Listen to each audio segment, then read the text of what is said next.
Hey everyone, welcome back to another episode of the 10X Your Character podcast. Today here with me is Trey Cockrum. He's a social media marketing expert. How's it going, my man?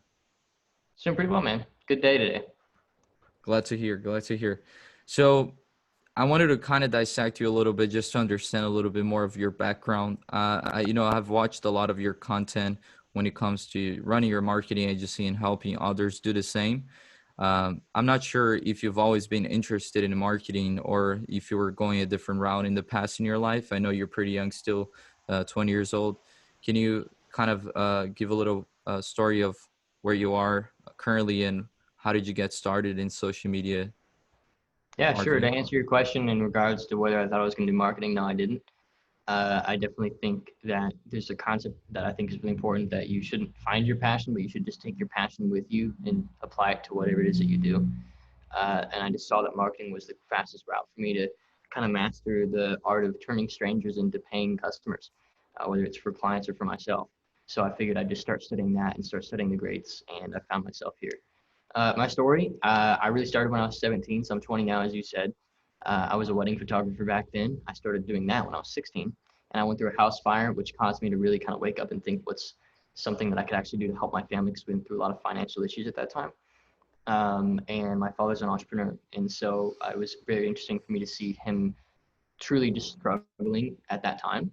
And so it really kind of woke me up and made me think, all right, what's something I could do that's a bit higher scale and higher ticket. And fast forward 3 years, I think it was May, we collected $80,000 total across all of our business, and that's in profit, not revenue. That's not like losing money. We've actually made $80,000. That's serving clients and serving educational students, people who want to learn from us. So yeah, it's pretty cool. There's been a lot of transitions in that time, but yeah, I mean, I know that your podcast is for like Gen Z or millennials who don't really have a direction. I think the biggest value that I can give to that audience, I can summarize really in 30 seconds, and that's that you don't find your passion, you pick something and then get passionate about it. Yeah. Now, podcasts I recorded was with a real estate syndicator and investor, and I asked them kind of the same thing. And I want to see what's your opinion on that. Like, if you had someone that was around your age right now that just graduated college, maybe does not want to pursue the degree that they just graduated with, or cannot seem to find a job, or is overwhelmed with the circumstances of the world, what would be one of your advices for a person that's feeling that way? I think in the first place, the problem there's a core underlying problem that is hard to solve at this point in your life. If you've graduated college, you've got debt, and you're trying to find a job, and the problem is that you've submitted your future and what you want in your life to a system outside of yourself, and that there's some answer that college is going to give you, and in reality, it doesn't. My brother, for example, is in the army, and he suspected that there would be more people over there, more young men with character and will and some level of integrity. Uh, Unfortunately, that's just not the case. I don't care how many days you go through boot camp. On some level, there's always going to be core issue with you. And you need to work on yourself. You can't submit your state to your drill sergeant, just like you can't submit your state to in any organization or program you go through.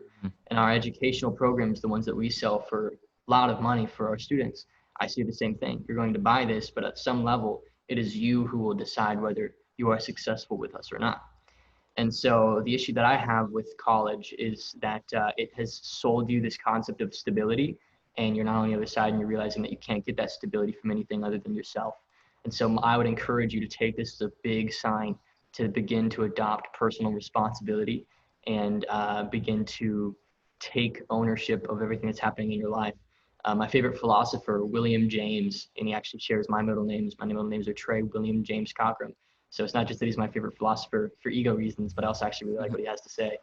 And he said he ran this experiment after he almost died of leukemia.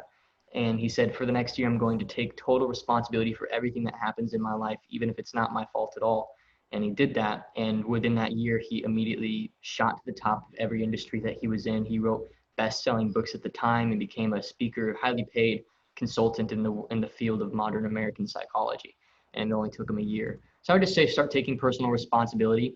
You have every right to be upset with the system that you've just gone through, but don't let that manifest into action and don't get irresponsible. Just start building something meaningful right now. That's the only way that anybody's ever gotten anything done, is by taking total responsibility for it. No degree at the end of the day is going to give you that personal integrity and character with yourself. Wow, that's beautifully said, man. I think I agree with you totally. I think that, with Generation Z and even millennials, we've kind of allowed the system to brainwash us in a way that we think that the system or the government is going to serve us, and we just need to wait them for them to take care of us. But I guess that's an option that you can take, and just do not take personal responsibility for yourself, and go out there and figure out who you are and make a life for yourself. And there are going to be struggles, and you're going to face objections, and you're gonna there are going to be times that you're going to struggle, but I think that it's a lot better option, so that you can have more control of over your life, but also realize who you are. Like me dropping out of school. At first, I wasn't really sure why I did it. I was pretty young. I didn't think that I was sure at 18 years old that I wanted to make a choice to commit and pay, hundreds of thousands towards a degree, being an international student. And I wasn't really sure if that's what I want to commit. But later on, I found out that, the entrepreneur route, it's kind of like a roller coaster. And I've learned more about myself and the world and people and business in the struggles than I have, following a strategy or path that everyone says to think that that's the route you should take. And I think that just leads to dissatisfaction, because you start basing your life on what someone else has told you should pursue, and not what's something that's intrinsically in your heart. um, but I love the advice you just gave, man, and I appreciate that. Now I want to ask you, because you said you were looking for, your dad is an entrepreneur. I know he's also Christian, and I know that you share those values. Is there anything that you've seen?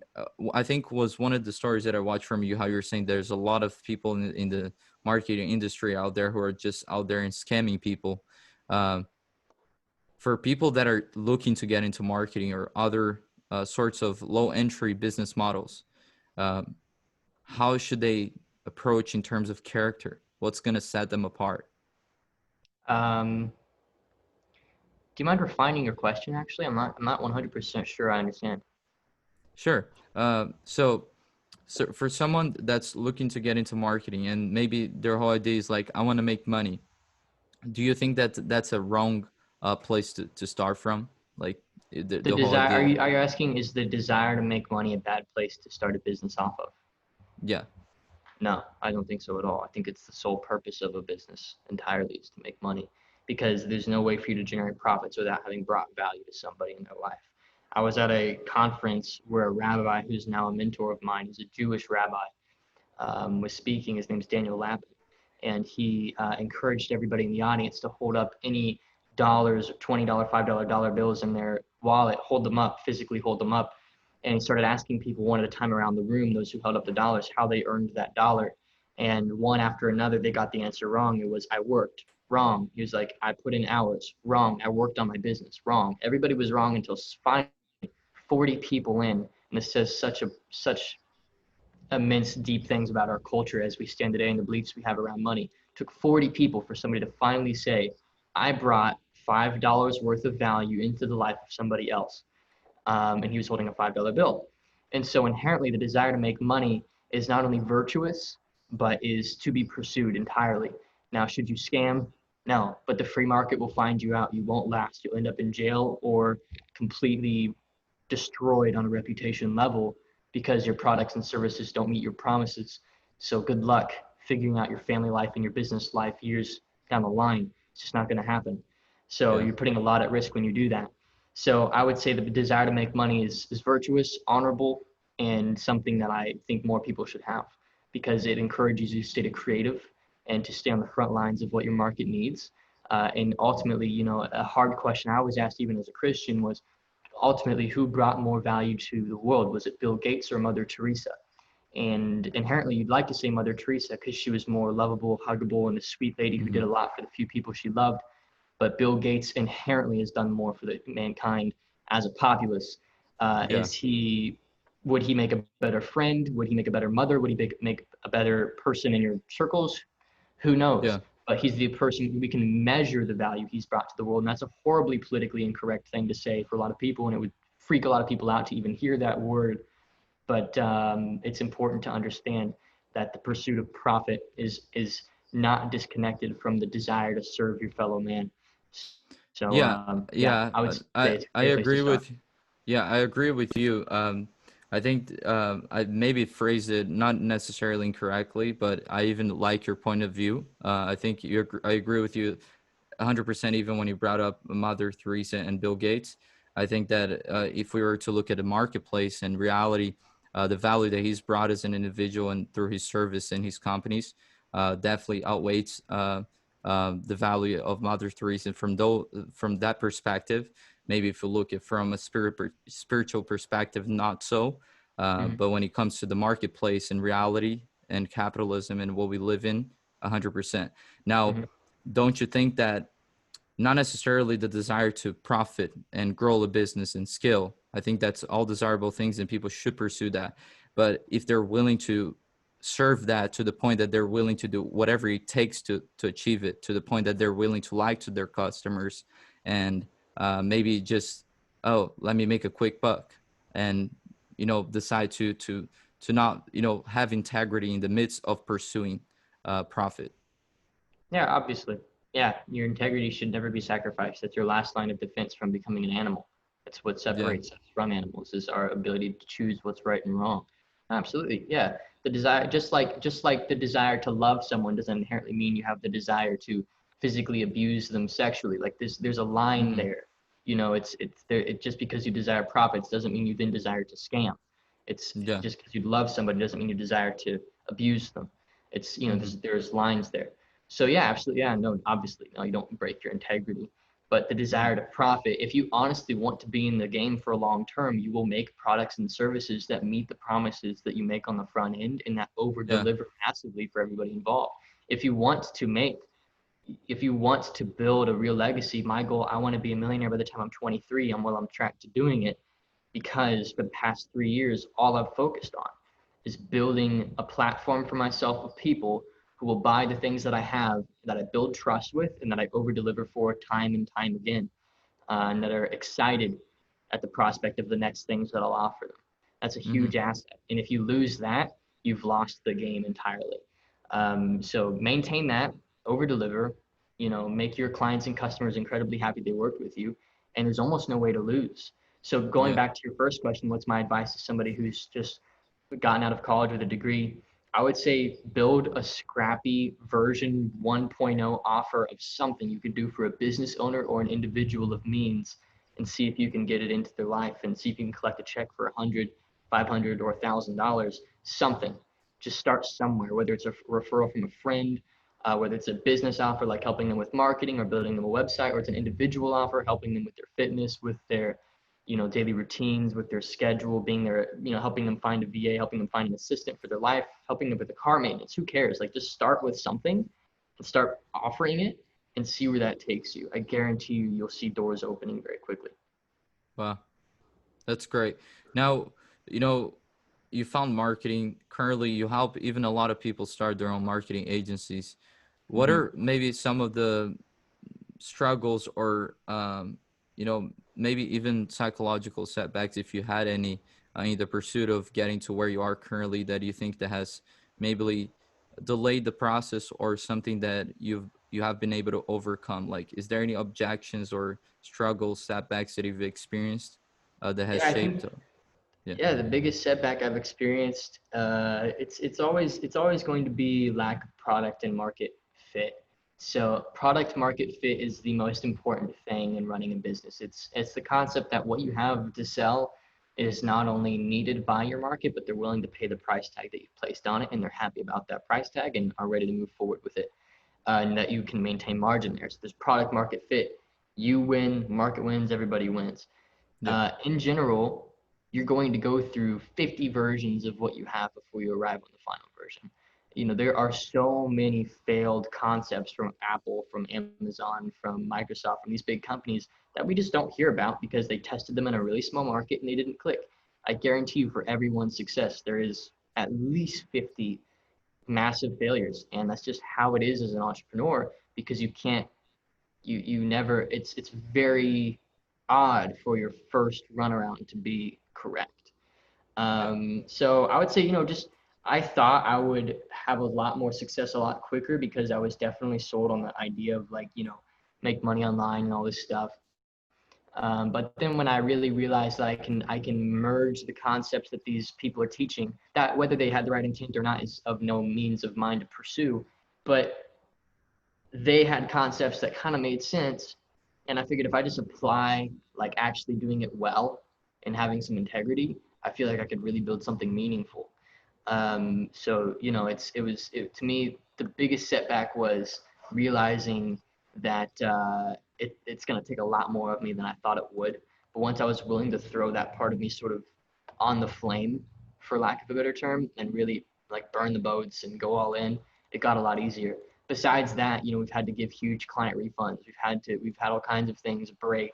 I've had people leave my team. I've had people come into my life pretending they want the best for me, but then stab me in the back and try to use me for something. It's a part of the journey, man. And if you're not willing to Yeah. go through those things, you're just not going to be able to succeed. So this is Yeah. less of a, if you're just here to make some extra money on the side, don't even try. Like it's just not even worth it. Go get a job. It's going to be so much easier, I promise you, because what happens is once you get a taste of what it feels like to make some money from your own business, you're not going to want to stop. You're going to go nuts. And if you're not willing to trade your life and sometimes your sanity for this, it's just not worth it. It's just not worth it. And I'm Yeah. totally willing to do it, and it's been completely worth it, and it's the best decision I've ever made.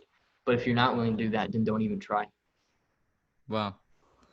Yeah, I agree 100%.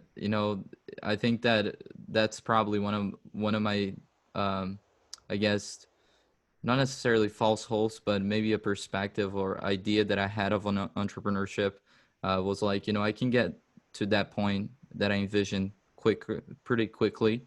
And then I realized, but I think you touched on a really great point, man.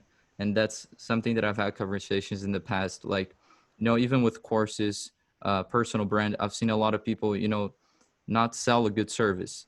And then I started doubting that industry or doubting that method.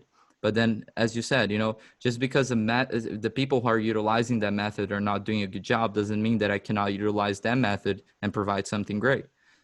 If the method is working and people are purchasing from it, don't change the place where the attention is. Just provide something better. Yep. And that's pretty good, man. I love that advice. That's pretty great. Whoever hears this and maybe scared of, I've seen too many videos, too many ads of people scamming people. It's not always true. There are some people out there that he said, don't have integrity, but there's people like you, Trey, that are actually constantly working on and sacrificing maybe even personal time with people that you love so that you can provide a great service to your clients out there. So I appreciate that. And even like, I love how you're so serious when you speak about these things, because it's not a joke in such a young age. Now, uh, when it comes to marketing, for people out there that maybe want to start, because if you want to start a social media marketing agency, of course it's not for everyone, but if you want to start from zero, it doesn't always have to require a huge sum of cash, right? You don't have to have upfront, like me in real estate, depending on the project you're going to do, unless you raise money, you're going to have some sort of down payment depending on the project you're going to get done. um, why do you think that it's a good opportunity for people maybe that are getting out of school to get into the social media marketing industry? For a couple reasons. So I think for the first main one is that it's a business that kind of, actually, can I ask a question, Pedro? Is this a visual? Are they going to be able to see this or just hear this? Because if they can see it, I can pull up a whiteboard. They can see it. They Pull can up. see it. Here, give Yeah. me permissions. I want to pull up a whiteboard here, and I'm gonna kind of Yeah. explain the concept. Yeah, this is why I think it's a great opportunity for anybody out of college, man. This is like freaking. This is good stuff. I'm glad you asked that question. So go ahead and give me permissions there, and I can share. But the main one, I mean, it's really just the concept of a compounding model. It's a model with a couple really important variables that give you the ability to, over time, just gets easier and easier and easier. Yeah. It just slowly over time becomes a more easy to manage thing, and it's because it's relationship driven. So on this Mm-hmm. axis, we kind of have time. On the Yeah. x-axis, we have, I'll just get very rudimentary, very cheesy with you. And we have money on this axis, okay? Mm-hmm. So, you've heard of hockey stick growth. You kind of know this concept of like, it's a while of not much, and then it starts to shoot up pretty quick. And really, the great thing about running an agency, or really honestly doing any form of done for you or done with you, which is sort of DFY or DWY service, either for a business owner or an individual, is there's this beautiful thing that happens in your business is that your reputation turns into more reputation. And if you've got a good reputation, that's good reputation turning into good reputation. It just spirals out of control and clients just start to come to you, man. So you just have this incredible like uphill spike at some point. That's how last month we did, $80,000, or not last month, sorry, month before last month, $80,000. And I had to cut that in half because we literally couldn't handle the business. So I was like, all right, slow this way the frick down. This is crazy. Because what happens is eyes turn into eyes, right? So it's another way of putting it is that money turns into money, because if you are spending money to help clients acquire clients, why not just run your own campaigns to get your own clients? So it's a really beautiful model. And another thing too that I would say is good about it is that it's full stack. So what I mean by that is a lot of models that you'll learn, you're kind of learning like one pillar among everything that it takes to be successful. So like a lot of people, they'll sell you just a Facebook ads course or something like that, or they'll sell you like a Shopify course or something like that. But the problem with that is you're kind of just learning a tool. The great thing about running an agency is that you're learning those tools, plus you're getting a great mindset, plus you're learning what it takes to manage relationships with clients, plus you're becoming a team leader, plus you're building an asset you could sell. So you're really becoming what I call full stack. And that is when you become just a good entrepreneur in general. Like a good entrepreneur has all of these things. And what's beautiful about running an agency is that even if you only grow your agency to just like $5,000 or $6,000 a month, which is like a full-time job, you now have skills that make your resume look beautiful. You have skills and mindsets that you can move into other businesses. So for example, running an agency got me good at Facebook ads. So if I wanted to run my own Shopify e-commerce store, I could scale that thing to 50 grand a month, like month two, because I just understand that stuff. And I've worked with clients that needed my help there, and I had to figure it out with them.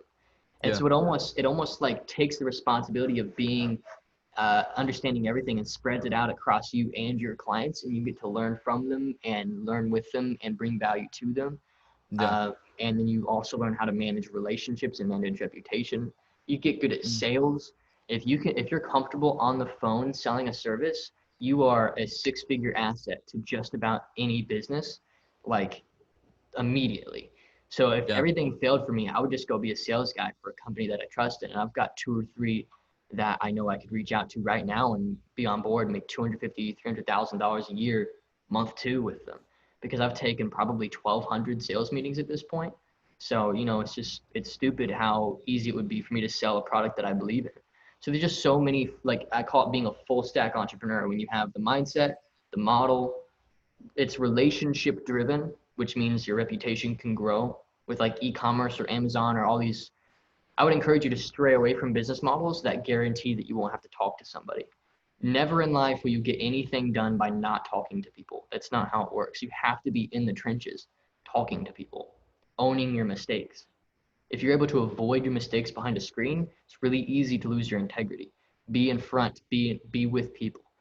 Mindset, model, relationships, you get referrals. So that's why I think it's a great model. Yeah. Um, and is it hard to get your first client? Yeah, I'm not going to tell you that I can get you your first one in a week. But the students who get our first client, the second they get that first payment, like my childhood buddy who I plugged into our program, I've known him for 10 years. I get him in the program in month one. He gets his first client, and immediately his eyes are just opened. He's like, holy crap, that was actually kind of easy. Like, yeah, Yeah. when you're doing it right, it is. When you're doing it wrong, it can take months. Yeah. So That yeah, makes that's why I think it's sense. a great beginner model. And now that you mentioned, like, I can ask you a question off of your finish line, if you're doing it right, if you're doing it wrong, what does that Yeah. mean? Wrong. One specific thing, again, product market fit.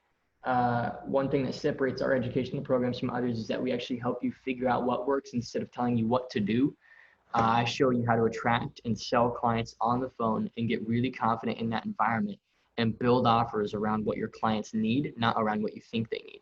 Just thing is Yeah. very science driven, very feedback driven. We have a Mm, hypothesis, we test it, we see the result, and we iterate off of that yeah. feedback. And we're just kind of creating this loop. We create business that basically functions as a self-functioning, self-changing machine around what our market needs. That's a totally different way of thinking than most startup entrepreneurs. They think they have an idea and it's their job to raise capital to push that idea. My whole thing is you don't need capital. You don't need starting capital at all. You don't need a team. You don't need anything. You need maybe a Facebook group and 5 or 6 sales calls with people in it and see if you can sell. And that's literally, I mean, we've got students who literally just use Facebook groups and they're like $10,000 or $15,000 a month just prospecting in there. I love it. So yeah, so we just keep it very simple. And that's the right way of doing it. The wrong way of doing it is assuming you know what your market needs, modeling somebody else directly, assuming that you can just jack their niche because you see it working for them. You never actually know if it's working for them, by the way. So don't assume.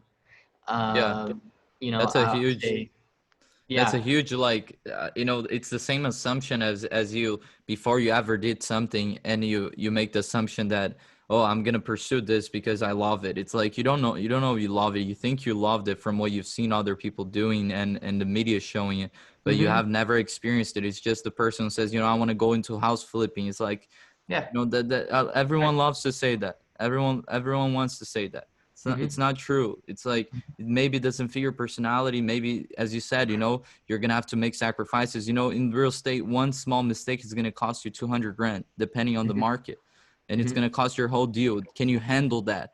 Do you have expertise in the field to do it? And I love the point that you bring. It's like, stop making assumptions and actually try to understand if you what the decision you're making actually will bring you the results in which you expect. It's the Yeah. same people going to college right now. I want to be a lawyer, and they like, oh, I'll be able to drive the BMW and do this and this, and like, of course you will, but you're gonna work 19 hours, and you're gonna get Mm-hmm. off your office after you got there 8 in the morning. You're gonna get home at 9 p.m., and you're still gonna have to work in bed. So you count the cost. Is that what you want? If that's what you want, then go ahead. But you gotta make sure, man. And I Mm-hmm. think that I love the aspect of like someone in you in the industry helping other people do it, because we need people like you with integrity and people that actually genuinely want to help. Because it's not like a lot of people talk about competition. It's like there's enough piece of the pie for everyone, man. There's millions Oh of yeah. businesses out there. It's the wrong perception even. I don't even so much like the pie analogy because it assumes that there's a limit. There isn't. It's like Yeah. wealth isn't a pie and the industry isn't a pie. It's more like candlelight. It's like I have a candle and I can light your candle and we're both now just as on fire as each other. It's not like I lost Yeah. any flame by lighting you. And when I create people will say, Trey, why do you sell a course? You're creating competition.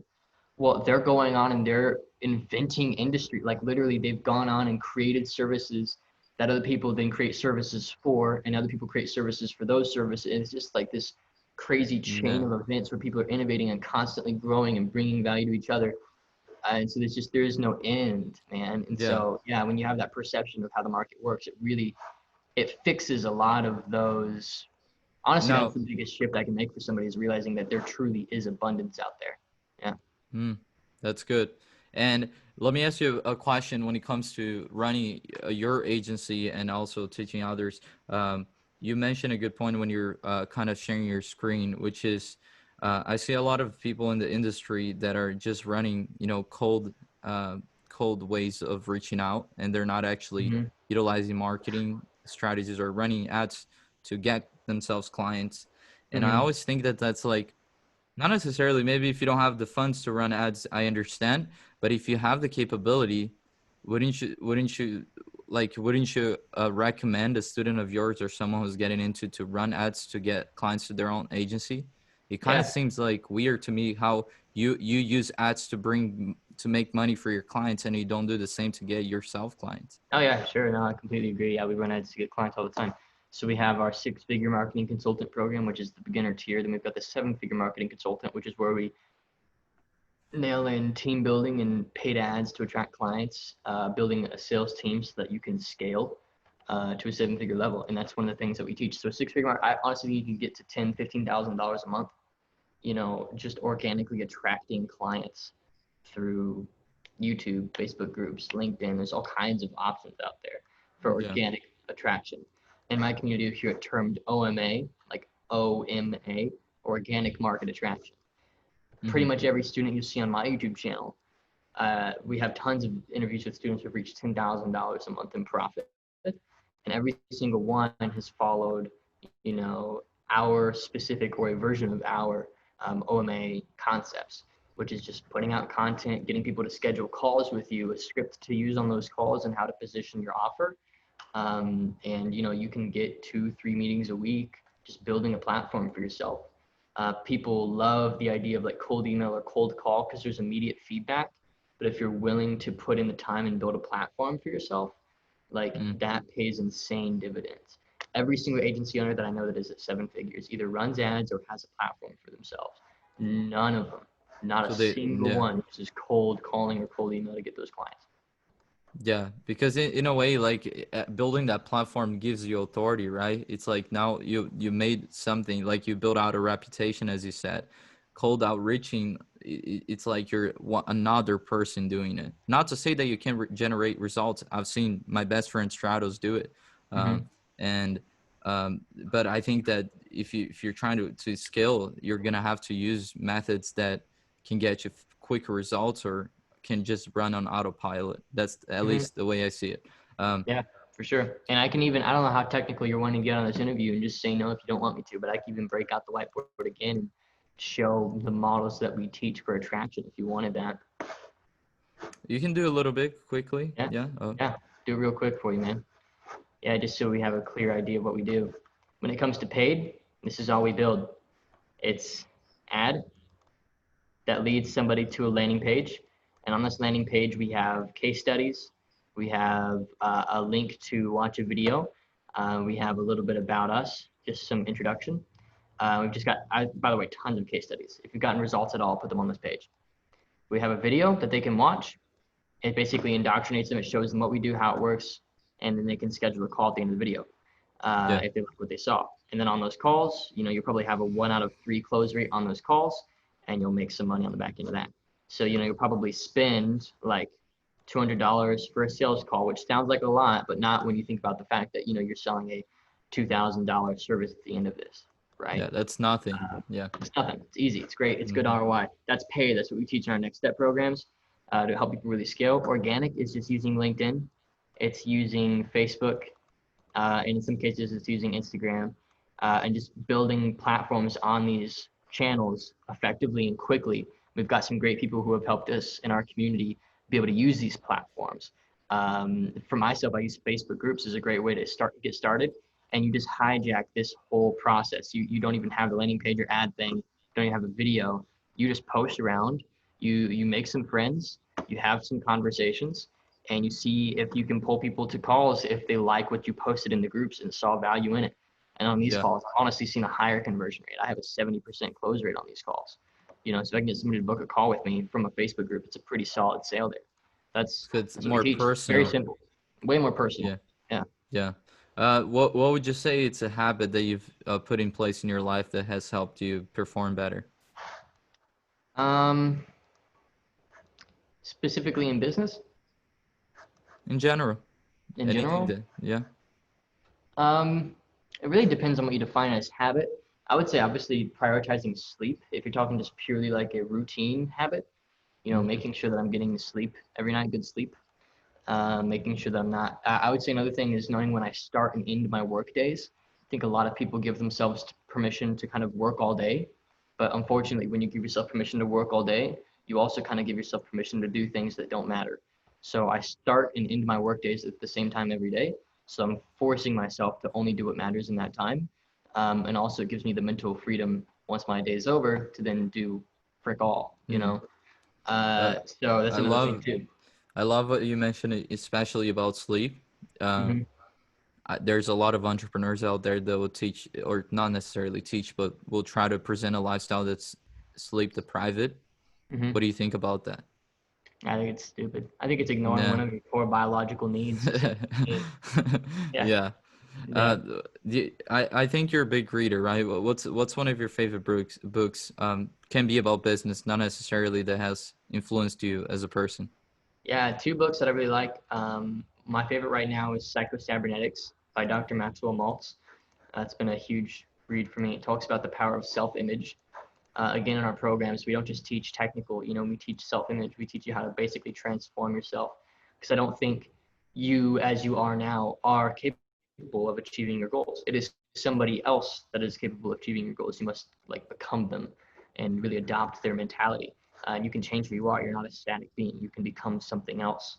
And that concept sounds crazy to some people, but Psycho-Cybernetics by Dr. Maxwell Maltz talks about that, makes it very practical, and helped me realize that that was the main reason I was stuck at that Hmm. $2,000, $3,000 a month mark for so freaking long. It's because I didn't have the self-image of somebody who did the most that we do now. Um, and then another book that I really like is The Slight Edge. It's a really good book that talks about basically how the little things that you do over a long period of time matter more than the big things you do once. Yeah. And a lot of people have this idea that running a business is a series of large steps, and it's really not. So it's just thousands upon thousands of tiny little boring steps every day, all day. And it basically is a case for why you should be excited to do those little things instead of excited to make big decisions.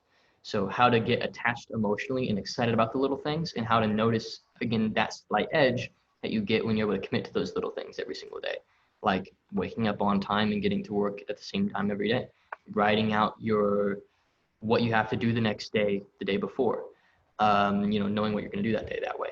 Networking with great people, investing in good programs, like tiny, just stacking those decisions over a long period of time, reading good books, choosing what goes into your head, cutting out toxic people. There's all kinds of, like it can stack for so long, but every single one of those doesn't seem like a big decision, but once you stack all of them and you compare the person's life who decided to do that to the person's life who kind of just stayed stagnant, they are completely different people. Like that's the difference between becoming a millionaire and staying a bum, is like whether or not you choose to wake up on time every day. Like it can literally be that Yeah. simple. Over 10 years, that's a huge difference.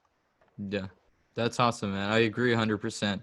Yeah. Um, Sometimes we try to make things so complex, but we can simplify them and just make them little tasks every day that we implement over a long period of time. I think Jim Rohn even says that a lot. Success equals small habits repeated over and over again, and it's the same thing with failure.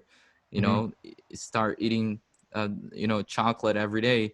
For the first day, nothing's gonna happen. Do that for 10 years, you'll see the results, and Mm-hmm. vice versa, right? Mm-hmm. Now, how can people reach you if they're looking to know more about you? If maybe they are interested in starting their own marketing agency or even getting coached about self-image, which is, I believe, even more important than the business itself, because it's going to dictate, I believe, how well you're going to perform in whatever you do in your life. Yeah, I'd say just find me on YouTube. You can just YouTube my name. Instagram is just my name again, Trey Cockrum. You can find me on most platforms at Trey Cockrum. The best ones are YouTube and Instagram. We've also got a Facebook group for consultants and agency owners if you want to just pop in there and hang out. But the best thing to do is probably just message me on Instagram. I'm pretty active there, responding to people, hearing where they're at, and helping them out. And it's how we find a lot of our students, and it's even a great place for me to meet people like Pedro today. So yeah, if you want to reach out, just do it there.